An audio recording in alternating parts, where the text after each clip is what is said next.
এই আপনাকে ফোন করার জন্য আপনাদেরই ট্যাক্সের টাকা থেকে মাস গেলে 5,000 টাকা আমাকে দেওয়া হয়, মানে বিধায়ককে। তাহলে আমার কর্তব্য তো আপনার বাড়িতে পৌঁছানোর জন্য, হ্যান্ডেল করার জন্য টোটাল মিলিয়ে 1,21,000 টাকা আমাকে দেওয়া হয়। কি করার জন্য? ঘাস কাটার জন্য। ওর কাগজটা পৌঁছানোর দায়িত্ব তো আমার। তার পৌঁছে গিয়েছে এতক্ষণের মধ্যে, কত সপ্তাহ হয়েছে, এতক্ষণ পৌঁছে গিয়েছে তার বাড়িতে। আমার বলার বক্তব্য হচ্ছে এই পরিষেবাটা আমি দিচ্ছি। তাহলে আমি মানুষের পাশে আছি, আমার বিরুদ্ধে কোনো অপপ্রচার দাঁড়াচ্ছে না, শুধু এইটুকুই সাপ হয়ে কামড়াতে ও জায়গায় যাচ্ছে। আমি আপনাদের বলে যাই, 2023-24 অর্থবর্ষ থেকে 70 লাখ হয়েছে বছরে, আগে ছিল 60 লাখ। হিসাব করে দেখছি 3,30,00,000 টাকার কাজ ভাঙড়ে আমার ফান্ডের মাধ্যমে হবে। আমি আপনাদের কথা দিয়ে যাচ্ছি, হয়তো 3 কোটি টাকার কাজ করতে পেরেছি, 30 লাখ টাকা পারলাম না, আমার ব্যর্থতা ওটা। আমি ধরে নেবো আমার ব্যর্থতা। সরকার ওটা দেয় না, ওটা সরকারের দোষ, হিংসাপরায়ণ সরকার, কিন্তু আমি ধরে নেবো তাও আমার ব্যর্থতা। সেই ব্যর্থতার দায় আমি মাথায় নিয়ে ওই 30 লাখ টাকা আমি আমার বাড়ি থেকে নিয়ে এসে ভাঙড়ের মানুষকে আমি দেবো। এবার আমি বলি, মাত্র 30 লাখের কাজ করেছি, তাহলে এখনো 3 লাখ টাকার কাজ হয়নি, 3 কোটি টাকার কাজ হয়নি। এর দোষ সরকারের। আমি সব প্রস্তাব দিয়েছি, সব ডিটেলস আমার কাছে আছে। তারপর আমি আপনাদের কথা দিয়ে যাচ্ছি, যদি আমি 3,30,00,000 টাকার মধ্যে 1 টাকার কাজ করতে বাকি থাকে, ওই 1টা টাকাও আমি বাড়ি থেকে নিয়ে এসে আপনাদের হাতে তুলে দেবো। আর 3 কোটি টাকা যদি না কাজ করতে পারি, 3 কোটি টাকা নিয়ে এসে আমি আপনাদের হাতে তুলে দেবো। সেই পলিটিক্স আমি করি, নোংরা পলিটিক্স আমি করি না। এবার ওরা করেনি, ওর জবাব আপনারা দেবেন। ওরা আপনার উন্নয়নের জন্য তো করেনি, ওরা আটকে দিয়েছে। তাই সুতরাং আতঙ্কিত হবেন না। যদি বাড়ি বাড়িতে পৌঁছাতে সম্ভব না হয়ে ওঠে ওই খামে ভরে কাগজটা, আমি প্রতিটা বুথে বুথে বড় বড় ব্যানার করে টাঙিয়ে দেবো যে এমএলএ 5 বছরে কি কি করেছে। কার অসুবিধা হবে ভাই? যারা আমাদের বদনাম করছেন, বাড়িতে কাগজ চলে যাবে, খুলে দেখে নেবে। যদি ভুল থাকে আমার আবার সমালোচনা করবেন। আর যদি বাড়িতে কাগজ না পৌঁছাতে পারি, অন্তত রাতের অন্ধকারে এসে 3 মাথার মোড়ে বা বুথের মোড়ে যে ব্যানারটা থাকবে দেখে নেবেন ওর মধ্যে কোথায় কোথায় ভুল আছে। ভুল থাকলে আমার সমালোচনা করবেন।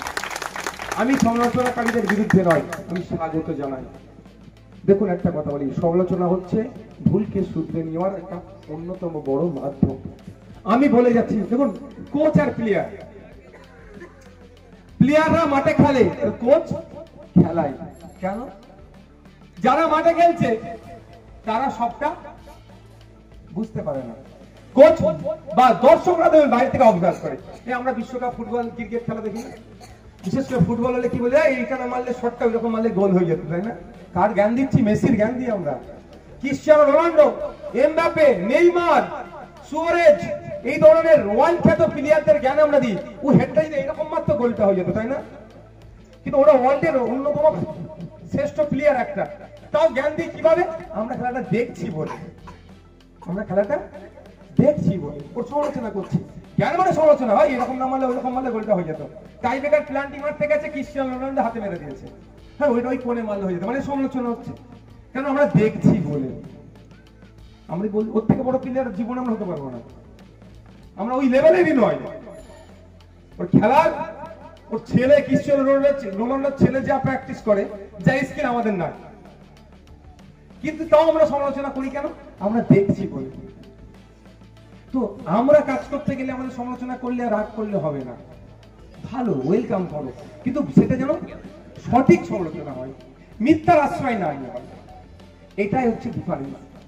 সমালোচনার নামে কারণ নামে কুৎসা করা, কারণ নামে অপপ্রচার করা উচিত নয়।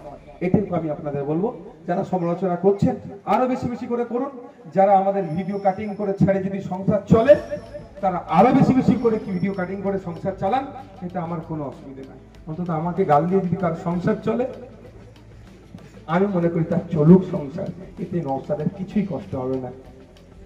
তাও শেষ বিচারের দিনে তো তাও বলতে পারবো যে আমার নামে মিথ্যাচার করে কারো সংসার চলেছে, অন্তত তারও সিলাই আমাকে ক্ষমা করো। যদি এটা আবার এটা আমি ধর্মীয় মঞ্চ নয়, যেটা প্রসঙ্গক্রমে বললাম, আমি এই যেটা বললাম সেটা আমি প্রত্যাহার করে নিলাম। এই বিষয়ে যেন আবার কেউ বিতর্কে জড়াবেন না। সকলে ভালো থাকবে। আমি বিশ্বাস করি ভাঙড়ের মানুষ 2021 সালে শরতের বিপক্ষে গিয়ে খাম চিহ্নকে 26,151টি ভোটে লিড দিয়ে পাঠিয়েছিল। এটা 2025 আসতে চলেছে। সারা রাজ্যের মানুষ বুঝতে পারছে এক ভাঙড়ের বিধায়ক 293টা বিধায়ককে কিভাবে হিলিয়ে রেখেছে, তাদের থেকে কিভাবে কাজ করতে হয়, একজন বিধায়ক হিসাবে কতটা কাজ করতে পারে, আজকে ভাঙড় সারা রাজ্যের মানুষকে পথ দেখাচ্ছে। তাই আগামী দিনে আমি বিশ্বাস করবো ভাঙড়ের মানুষের আস্থা ভরসা খাম চিহ্ন কোনোদিন মাটিতে মিশায়নি। তাই আমার বিশ্বাস 2026 সাল এসছে, খাম চিহ্ন বিধানসভায় যাবে। ভাঙড় থেকে 26,151টি ভোটে লিড নয়, ডবল ভোট নিয়ে খাম চিহ্ন আগামী দিনে আইনসভার মধ্যে যাবে বিধায়ক হয়ে।